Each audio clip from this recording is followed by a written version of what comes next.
Well, Vicki and I attended the first meeting where David laid out the vision and what prompted him to, he and Lori to feel the need and the call to start a church at Westfield. And what a great opportunity for us to plant a church here in an area that's just growing so quickly. Our family was there for the first Sunday. We were actually out of town, and Nate was like, we got to go home early because if this becomes something, we want to be there for the first Sunday. We didn't know what we were walking into, but it was a pretty good crowd the first Sunday. There were probably a couple hundred people there. Very warm and welcoming. It was the same the first day as it is now.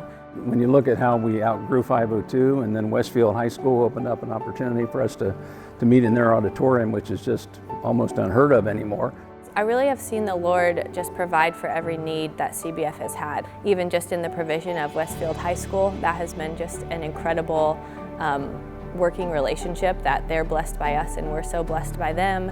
And then the Lord opened up the land and the small church, which is right to our north here. So that was amazing the way the Lord worked that out and allowed us to offer a very much lower price than what the property was worth. And then the way we were able to raise the money, and we've had so many generous people at CBF who have given sacrificially and very faithfully, and it's just been amazing to see how God's hand has been on CBF and this work all the way along.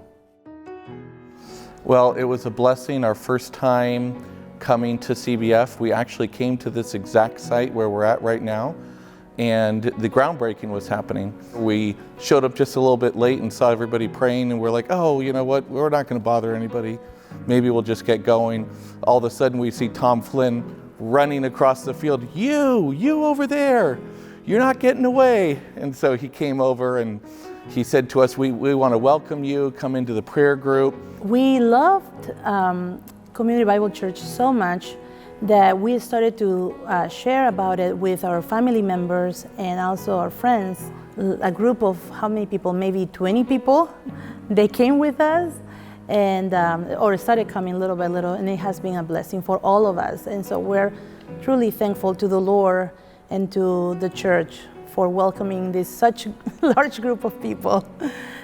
Jeff and I had traveled around the country for quite a few years in different churches, and we didn't have a church home.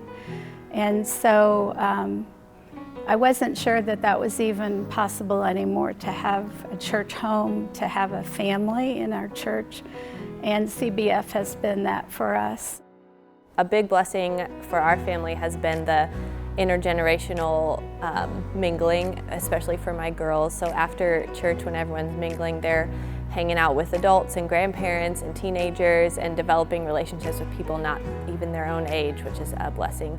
I look forward to David's teaching and preaching every week. It's just wonderful to hear God's Word opened up and taught in a new and fresh way, new to me in terms of just the depth and the detail that he goes into, and it's strictly God's Word. It isn't anything on the periphery. It's God's Word every week. I think CBF really shines when someone in the body is in crisis. It's like an army gets deployed when someone's going through a crisis, and there's no questions asked. They're just right there ready to see. And I think one of the things that we're praying for, is that the church would be a beacon here in our community, here in Westfield, for many years to come, that more people would get to hear the gospel, that they would come to know Christ, right? I mean, it brings almost a tear, because it's like you want what we experience is what they can experience. In 2 Corinthians 2:15, it talks about us being a fragrance of Christ. And so I just feel like we're here in Westfield to be that fragrance of Christ to our neighbors and to the people around us. So you pass by, you see the 3 crosses, and people are going to wonder what's inside. Well, they're going to have wonderful preaching, they're going to have gospel-centered music, and they're going to have wonderful instruction for the teens and the children, and they're going to get to know Jesus, and that's what's most important. And I love the stained glass window. We love because he first loved us, and that's pretty much our focus here at CBF. And so get ready, we need to go love on everyone.